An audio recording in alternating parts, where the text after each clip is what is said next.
एक सुंदर से गांव तारानगर में गिरधर अपने परिवार के साथ रहा करता था। गिरधर के पास एक खेत था जिसमें वो फूलों की खेती किया करते थे। अरे क्या हुआ भाग्यवान, आज तुम्हारा चेहरा इन फूलों की तरह खिला हुआ है, आखिर बात क्या है? कुछ नहीं जी, इस बार हमारे खेत में बहुत ही बड़े बड़े फूल लगे हुए हैं। लगता है इस बार हमें अच्छा मुनाफा होने वाला है। तुम ठीक कहती हो भाग्यवान, और दिवाली भी आने वाली है। इस बार हम फूलों की माला बनाकर बेचेंगे, जिससे हमारा मुनाफा 2 गुना हो जाएगा। वो दोनों आपस में बात कर ही रहे थे कि तभी वहाँ उनका बेटा जुगनू खाना लेकर आ जाता है।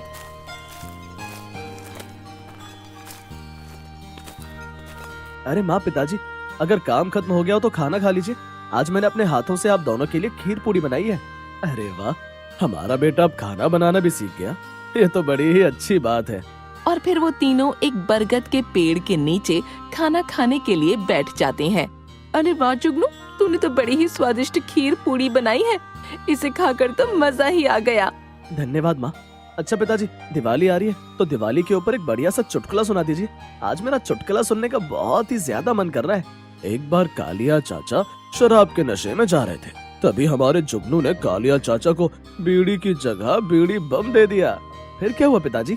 अरे होना क्या था, जैसे ही कालिया चाचा ने उस बीड़ी बम को अपने मुंह में रखकर जलाया, तभी वो बम फट से कालिया चाचा के मुंह में फट गया और उनका चेहरा पूरा काला हो गया। गिरधर का ये चुटकुला सुनकर जुगनू और संजना जोर जोर से हंसने लगते हैं।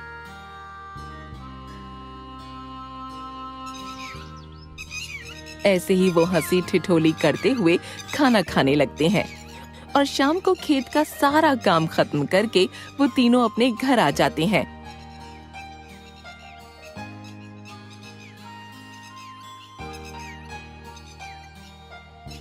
पिताजी, इस बार मैं पूरे 2000 के पटाखे लूंगा। हाँ। क्या 2000 के पटाखे? लेकिन तू इतने सारे पटाखों का करेगा क्या?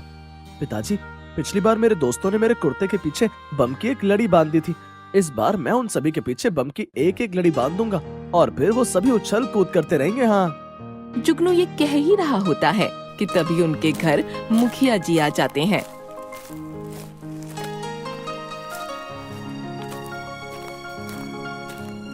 अरे मुखिया जी, इस वक्त यहाँ? अरे आप वहाँ क्यों खड़े? आइए, अंदर आइए।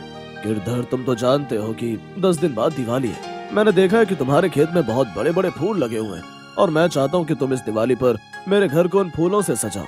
ठीक है मुखिया जी, हम आपके घर को दिवाली पर फूलों से सजा देंगे।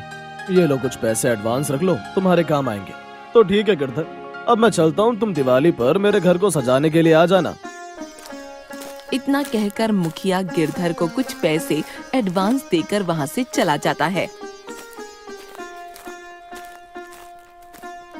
क्या हुआ जी, ये मुखिया जी हमारे घर क्यों आए थे?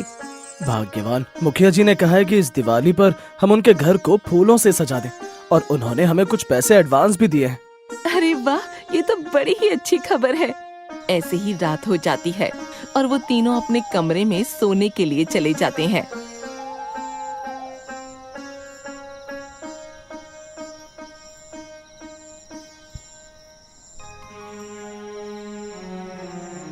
भाग्यवान, सुबह मुझे जल्दी उठा देना, कल मुझे खेत पर फूलों में से कचरा साफ करने जाना है। ठीक है जी, आप निश्चिंत होकर सो जाइए, मैं आपको सुबह जल्दी उठा दूंगी। संजना ये कह ही रही थी कि तभी आसमान में बहुत जोरों से बिजलियां कड़कने लगती हैं। ए जी, आसमान में तो बहुत जोरों से बिजलियां कड़क रही हैं, कहीं अगर बारिश हो गई तो? भाग्यवान, शुभ शुभ बोलो, कहीं अगर बारिश सच में हो गई तो हमारे खेत के फूल खराब भी हो सकते हैं। गिरधर ये कह ही रहा था कि तभी बहुत जोरों की बारिश होने लगी। ए जी, जिसका डर था वही हुआ, बाहर बहुत तेज बारिश हो रही है। अगर इस बारिश ने हमारे खेत के सारे फूल नष्ट कर दिए तो हम बर्बाद हो जाएंगे। हे ऊपर वाले, हमारे फूलों की रक्षा करना, अब सब आप पर ही निर्भर है। गिरधर और संजना बारिश से परेशान थे, लेकिन बारिश बंद होने का नाम ही नहीं ले रही थी और पूरी रात बारिश होने के कारण गिरधर के खेत के सारे फूल नष्ट हो गए।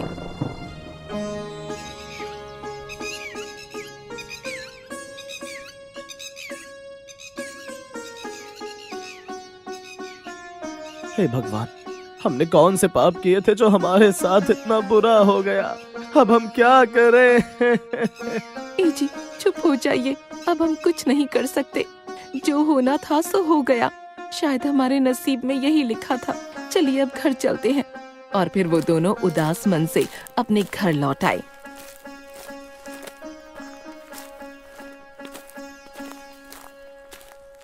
भाग्यवान, हमने मुखिया जी से कुछ पैसे एडवांस लिए थे। अब मैं मुखिया को क्या मुंह दिखाऊंगा?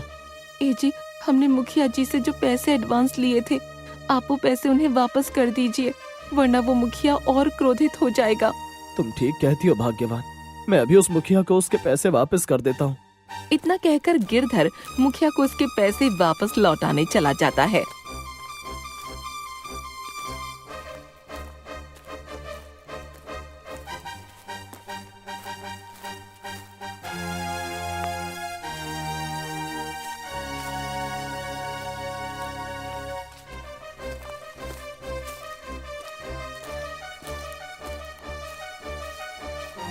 अरे अरे, वो देखो फूलों का राजा गिरधर आ रहा है। पहले तो बहुत फुदक रहा था, लेकिन बेचारे के सारे फूल बारिश के कारण नष्ट हो गए। हाँ।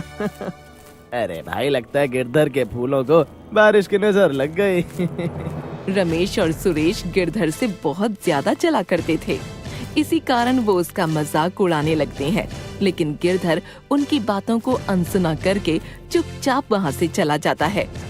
अरे आओ गिरधर आओ, कैसा चल रहा है तुम्हारा फूलों का काम?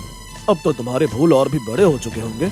नहीं मुखिया जी, कल रात ज्यादा बारिश होने के कारण मेरे खेत के सारे फूल नष्ट हो गए, और आपने जो पैसे मुझे एडवांस दिए थे, मैं उसको वापस लौटाने आया हूँ। अरे ये तो तुम्हारे साथ बहुत ही बुरा हुआ, लेकिन गिरधर तुम चिंता मत करो, तुम ऊपर वाले पर विश्वास रखो, वो सब ठीक करेगा। और फिर गिरधर मुखिया को पैसे देकर अपने घर आ जाता है।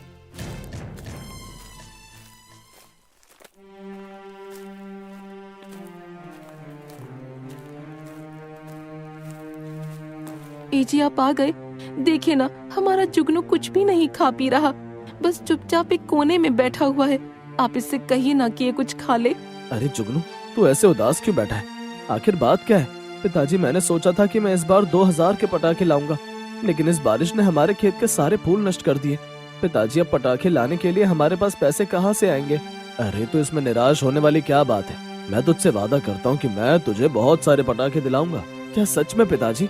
हाँ मेरे बच्चे, चल अब जल्दी से खाना खा ले। मैंने जुगनू से कह तो दिया मैं उसे बहुत सारे पटाखे दिलाऊंगा, लेकिन मेरे पास तो बिल्कुल भी पैसे नहीं है। हे ऊपर वाले, हमारी रक्षा करना।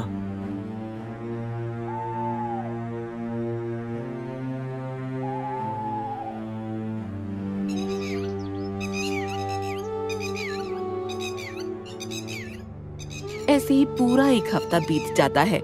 गिरधर अब निराश हो चुका था, क्योंकि उसकी वर्षों की मेहनत खराब हो चुकी थी। और फिर एक दिन, ए जी, आज पूरा एक हफ्ता हो चुका है। दिवाली आने में केवल 2 दिन ही बचे हैं, लेकिन हमारे पास दिवाली मनाने के लिए बिल्कुल भी पैसे नहीं हैं। अब हम क्या करेंगे? हाँ भाग्यवान, मैं भी यही सोच रहा हूँ कि अब हम क्या करें। अब तो हम फिर से फूलों की खेती भी नहीं कर सकते, क्योंकि जब तक हमारे खेत में फूल आएंगे तब तक तो दूसरी दिवाली आ जाएगी। गिरधर ये कह ही रहा होता है कि तभी उनके घर के बाहर एक साधु बाबा आ जाते हैं। बेटा, मैं बहुत दूर से चलकर आ रहा हूँ, क्या मुझे थोड़ा पानी मिल सकता है? मुझे बहुत तेज प्यास लग रही है। हाँ बाबा जी, क्यों नहीं, आप अंदर आ जाइए, बाहर बहुत तेज धूप है। और फिर गिरधर उन साधु बाबा को अपने घर के अंदर बुलाता है।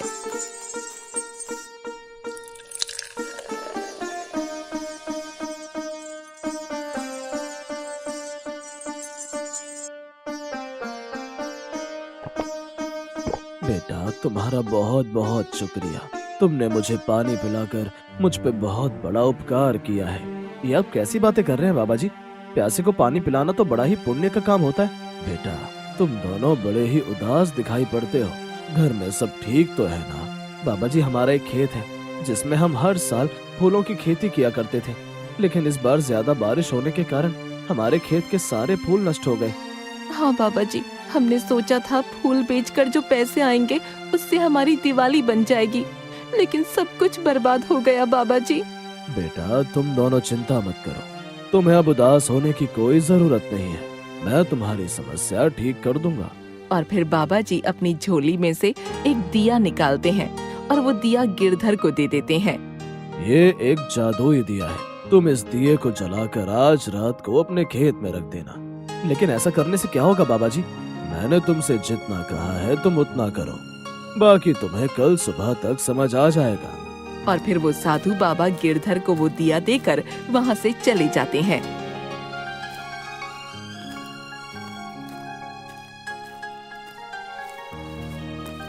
ए जी, इस दिए को जलाने से क्या होगा?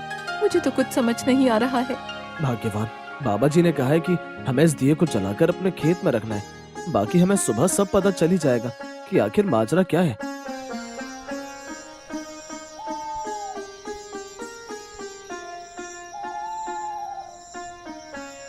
रात को गिरधर उस दिए को जलाकर अपने खेत की ओर जाने लगता है।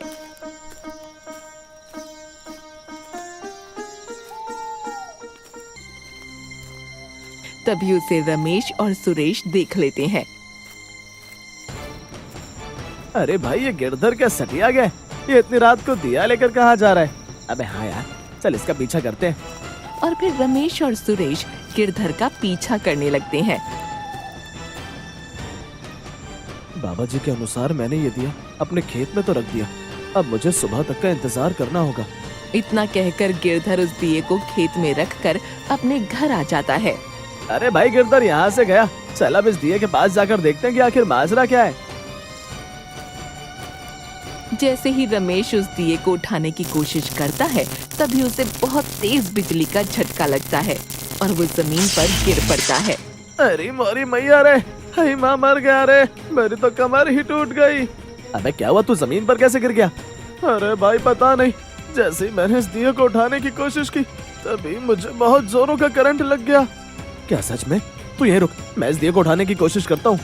जब सुरेश ने उस दिए को उठाने की कोशिश की तो उसे भी रमेश की तरह बहुत जोरों का करंट लगा और वो भी जमीन पर गिर पड़ा। आई माँ मर गया रे, मेरा शरीर में तो 40 वॉट का करंट लग गया। अबे भाई, मुझे तो ऐसा लगता है कि ये गिरधर जादू टोना जानता है। हाँ भाई, हमें जल्दी यहाँ से निकलना होगा, वरना आज तो हमारी कयामत आ जाएगी। और फिर वो दोनों दुम दबाकर वहाँ से भाग जाते हैं।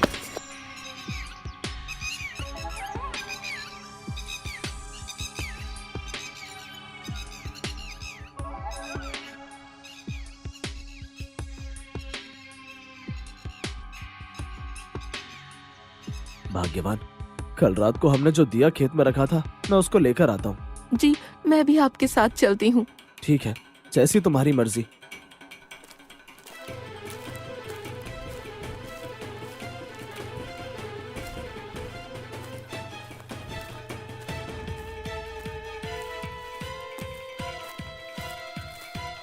जैसे ही गिरधर और संजना अपने खेत पहुँचे कि तभी उनकी आंखें फटी की फटी रह गईं। भाग्यवान, हमारे खेत में इतने सारे गेंदे के फूल कहाँ से आए? ये तो सोने पर सुहागा हो गया। हाँ जी, मुझे तो ऐसा लगता है कि कल रात आपने जो जादुई दिया इस खेत में रखा था, ये सब उसी के कारण हुआ है। हाँ भाग्यवान, ये सब उन साधु बाबा के कारण ही संभव हो सका है। अगर वो हमें वो जादुई दिया न देते तो ये सब मुमकिन ना होता। ए जी, कल दिवाली है, हम कल सारे फूल तोड़ लेंगे और उनकी माला बनाकर बाजार में बेचेंगे। हाँ भाग्यवान, तुम सही कह रही हो। हे ऊपर वाले, तेरा लाख लाख शुक्रिया। अगले दिन गिरधर और संजना खेत के सारे फूल तोड़ लेते हैं और उन सभी फूलों को लेकर बाजार पहुंच जाते हैं। माला ले लो, ताजे ताजे फूलों की माला ले लो। अरे भाई, कितने रुपए की दी है माला है? भैया जी, एक माला सिर्फ 20 रुपए की है। अच्छा, तो मुझे 20 मालाएं दे दो, और हाँ, बड़े बड़े फूलों की मालाएं देना। और फिर जुगनू उस व्यक्ति को मालाएं दे देता है और वो व्यक्ति मालाओं के पैसे देकर वहाँ से चला जाता है।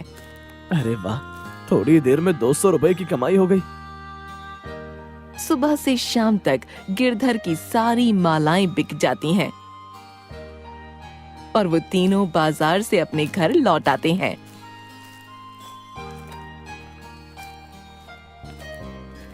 ए जी, आज तो हमारी बहुत ही अच्छी कमाई हुई है।